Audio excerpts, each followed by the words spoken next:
On my wrist is the Zenith Defy Skyline.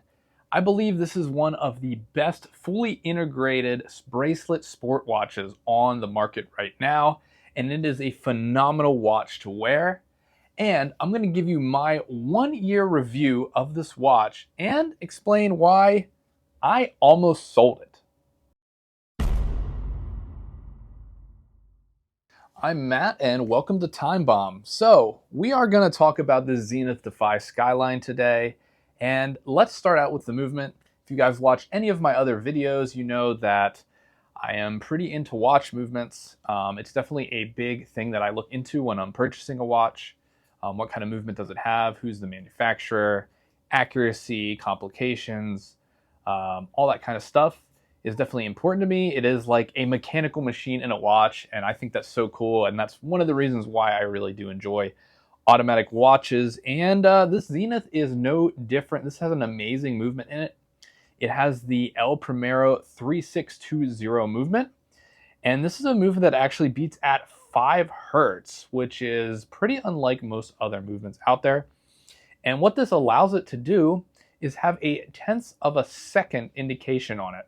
Now, typically the El Primero movement is used in their chronograph watches, and these chronographs will record a tenth of a second, which is pretty crazy. Most chronographs are going to do about a fourth of a second accuracy. So for a chronograph function to be a tenth of a second is pretty wild. That's very, very accurate.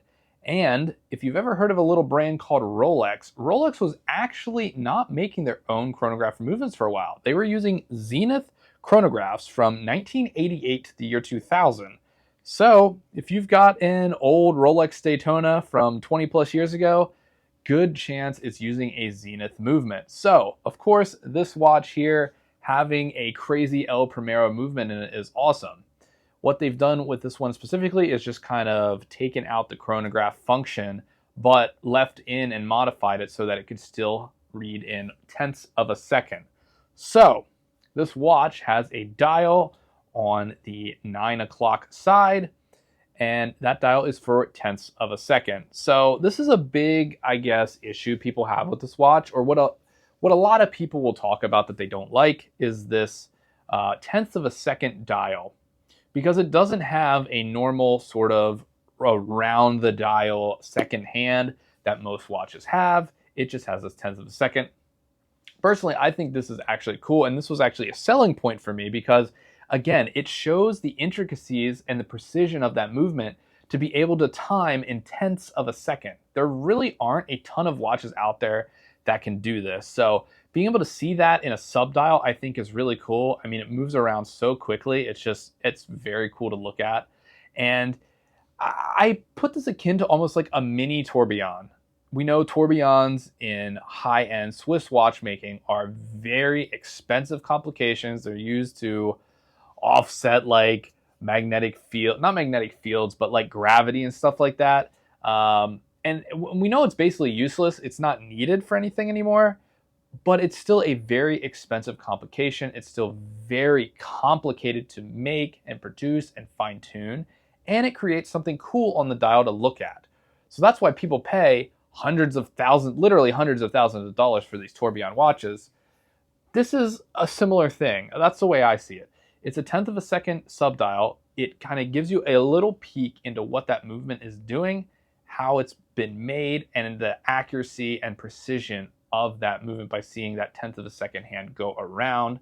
So sure, in the end, is a tenth of a second hand on just a regular watch, 3-hand with a date watch, is that really needed?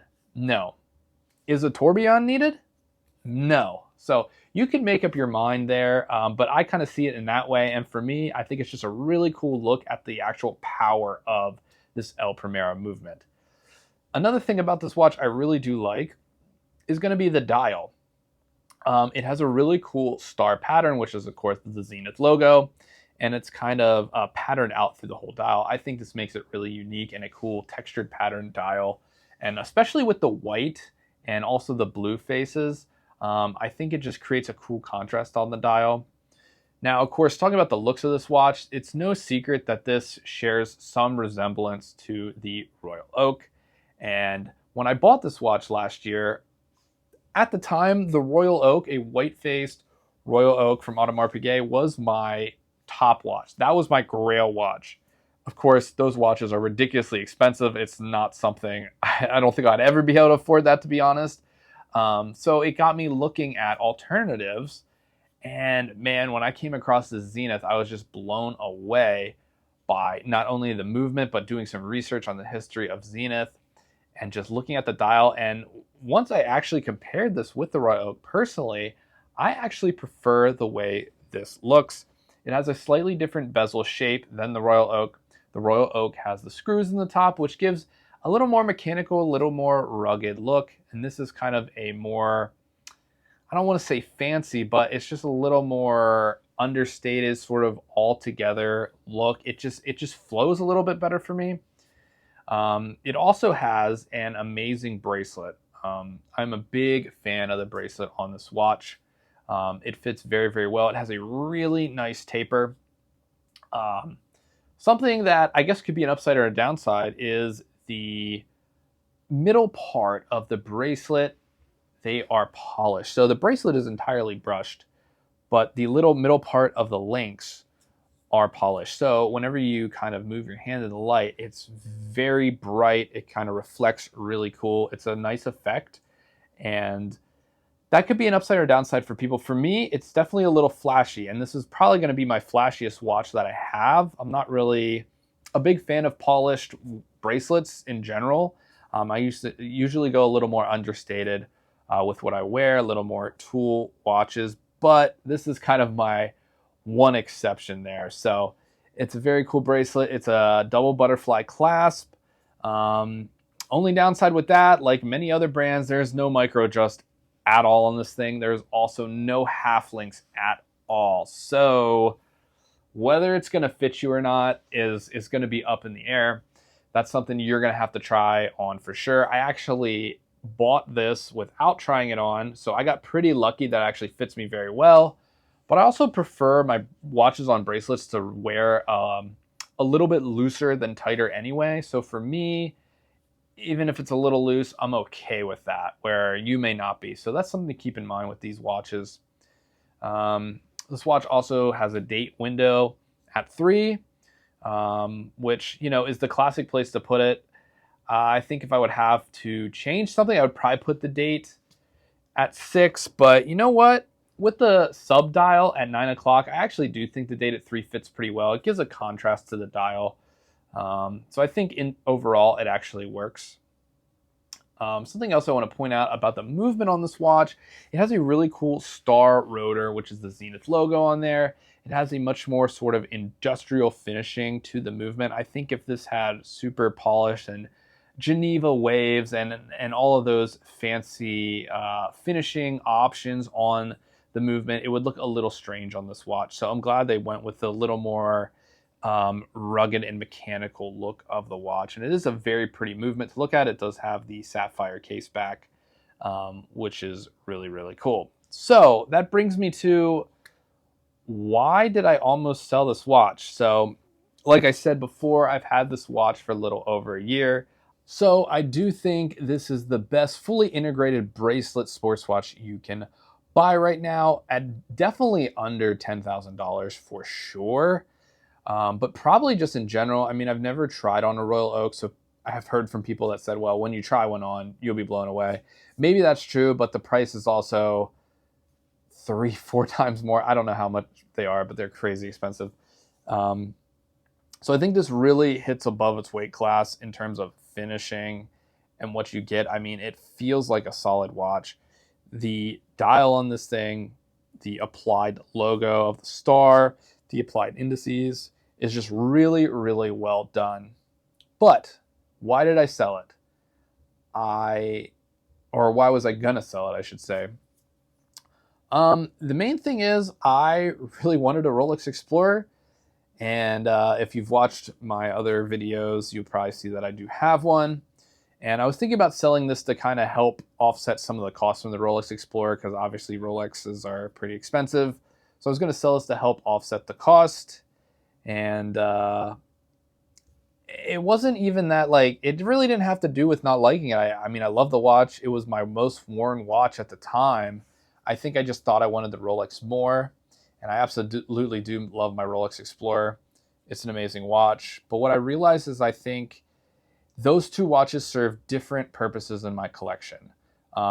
Maybe there's some overlap, but I think they serve different purposes.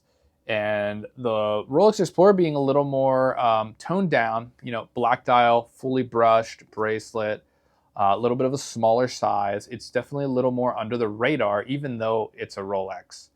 And that watch can easily be used for sporting outside. It can easily be used dressing up, casual. It's very versatile. This watch, the Zenith, I do think is also versatile, but it's definitely a little flashier. As I talked about before with the bracelet, it is a little flashier than that Rolex with the white dial as well. It's reflective, so it is going to stand out a little bit more. But that being said, you can still dress this down, you can still dress it up. So it is versatile in that way, but I think that both of those can easily fit in a collection. And I know for a fact I would have regretted selling it. And luckily, my wife talked me out of it because it was actually her favorite watch that I had. She always likes when I wear this one. So I'm glad I kept it because I do think it fits well into a collection. And honestly, I'm not sure what other integrated bracelet sports watch I would really want besides this one. It's such a great, really, truly great watch. Another thing that I do like about this is the quick change strap system on this. It comes with a green rubber strap, and the quick change system on this is incredible. I mean, it is the quickest way I've ever seen to change a strap. There are other brands that have their own versions of this, I suppose. But man, this one's really good. I haven't tried the other one, so I can't say if this is better or worse, but I know that this is really solid. And it's definitely a selling point of the watch. For sure, being able to change to a rubber strap from the bracelet very quickly is really nice. One thing I got to point out, though, is that you can only use OEM straps. So I have the bracelet, I have the green rubber strap. It came with both of them, included with the watch, which is nice. And they have other straps on their website. You can get a bunch of rubber straps with all different colors. But they are pretty expensive. I think you're going to pay about $300 a strap on there. And if you want another deployant buckle, that's probably going to be even more. So it's definitely not cheap. And if you wanted to wear a NATO strap, if you wanted to wear a different brand rubber strap or a sailcloth strap, leather strap, you're not going to be able to do that with this. But that's kind of what you're getting with an integrated bracelet watch anyway. You're getting that look of the bracelet being built into the case. So I guess you could have a discussion there whether you think having a quick change strap on an integrated bracelet watch, is it really that integrated anymore? I think it is because that's really the main design of it, but it just gives you more options than you would normally have on an integrated bracelet sports watch, but less than on maybe a normal sports watch. Anyway, that's just my 2 cents. I love this watch. I'm never going to get rid of it at this point. I'm really glad I made the decision to keep it. So let me know, what do you guys think of integrated bracelet sports watches, and specifically the Zenith? What do you think of this watch? If there's another integrated bracelet sports watch that you prefer or something you've been looking at, let me know down in the comments. I'd love to see what watches you guys are into. I love reading the comments. Thanks so much for your support. The channel's been really growing here lately, so I really do thank you guys for watching. And please like the video. If you did enjoy it, subscribe so you can get notified of all my videos. Also, follow my Instagram if you just want to see me post some pictures of watches. That's all I post on there. So if you're into that, which you probably are if you're watching this video, go ahead and do that. I did make a TikTok as well, so follow that if you want to see some shorts. Thanks so much for watching this video, and I'll catch you in the next one.